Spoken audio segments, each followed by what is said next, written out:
Hey there! Back to Camp Cameron. Hi, everybody. I'm glad you're here.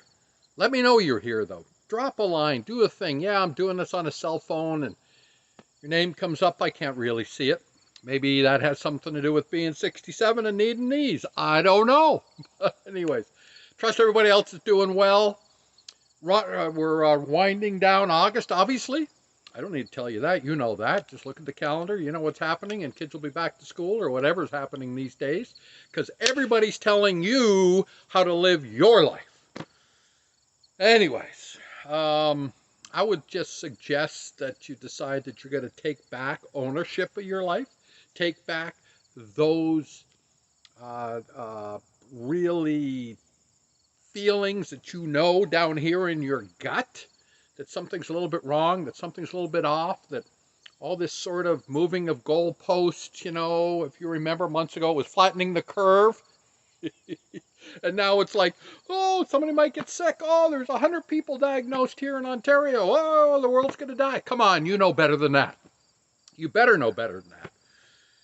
Yeah, that's the thing, is that taking back ownership of you has everything to do with your future.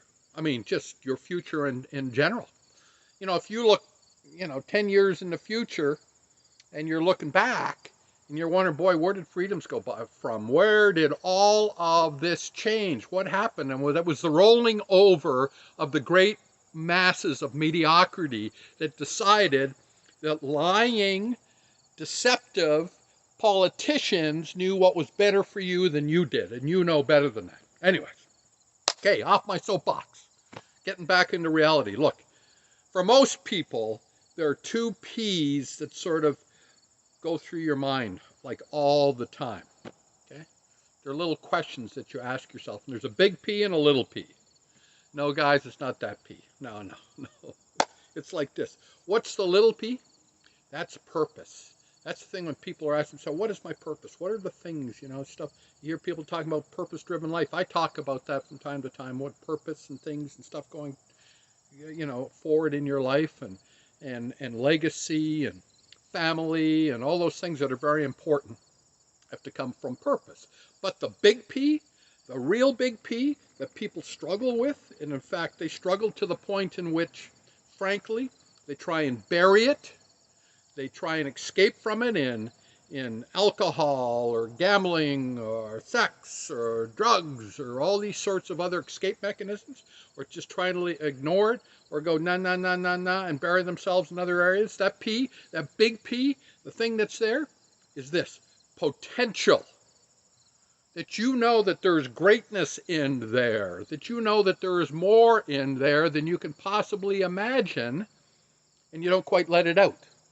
You know why you don't let it out? I'll tell you why you don't let it out. If you really need to know, here's the thing. You don't let it out because you're afraid of failure.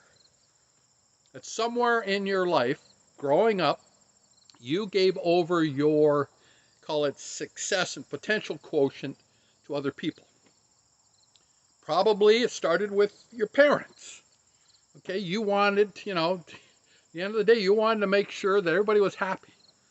If you were involved in sports, things got really good. If you had a good game or a good race or a good fight or whatever else, it's like you were celebrated, right? Hey, way to go, all these sorts of things, and you felt good and it was there, okay?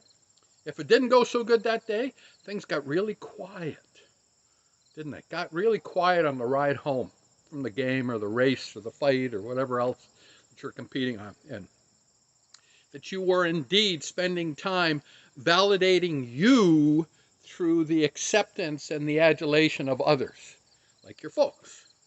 Could be a coach, the same sort of thing. Yeah, so instead of looking at your potential, looking at your journey, looking at the way that you're increasing or not increasing, or a failure here or a win there and stuff being here, you put it off to other people. That's a problem. Because that problem manifests itself and multiplies with age to the point of when you become adult, like after 25, okay?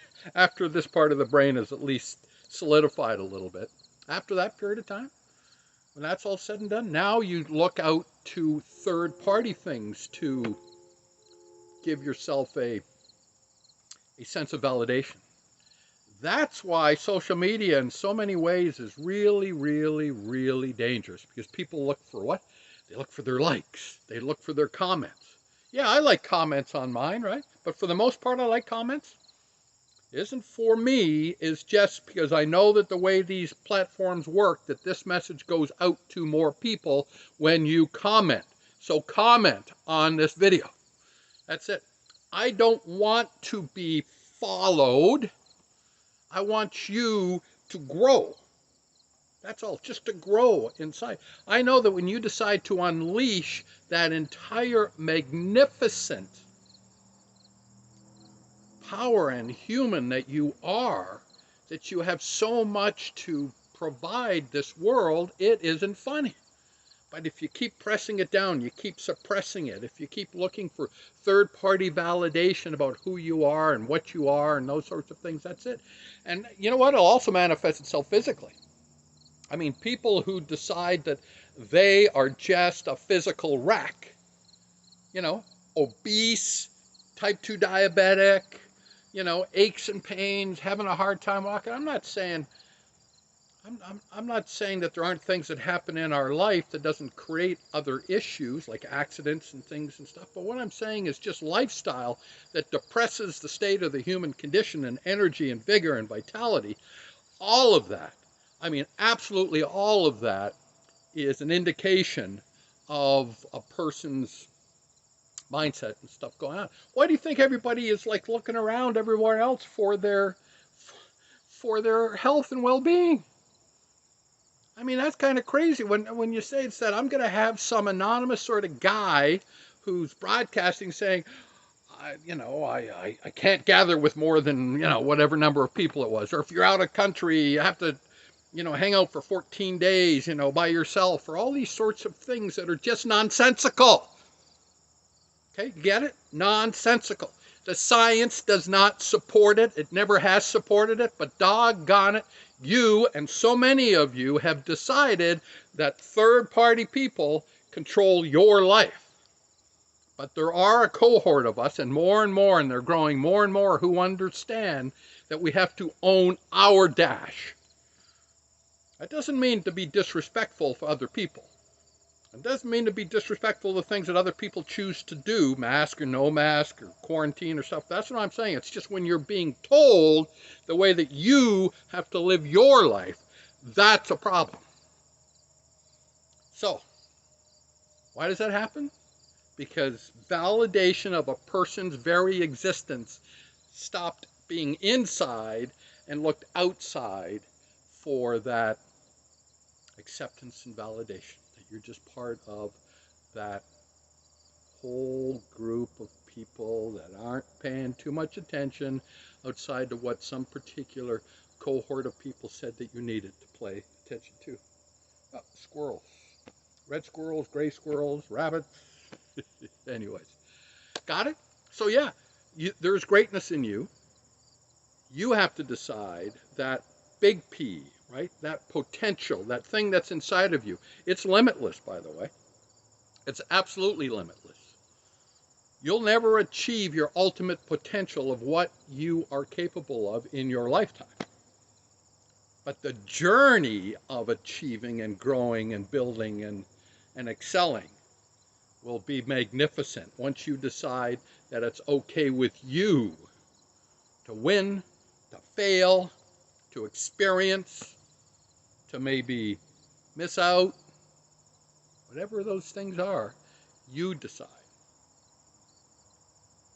And that I'm telling you right now, you will live a life of so much gratitude and so much benefit to others as well by living in that state of owning your dash. What is the dash? I'll remind you one last time. Walk into every graveyard, any graveyard anywhere. Look at the date on which somebody was born and look at the date that they died, and in between those two numbers is a dash. And that represents what took place in a person's, in your life. Because you too will be denoted by a dash. So own it. All right, everybody, take care. Be well. Straight from Camp Cameron.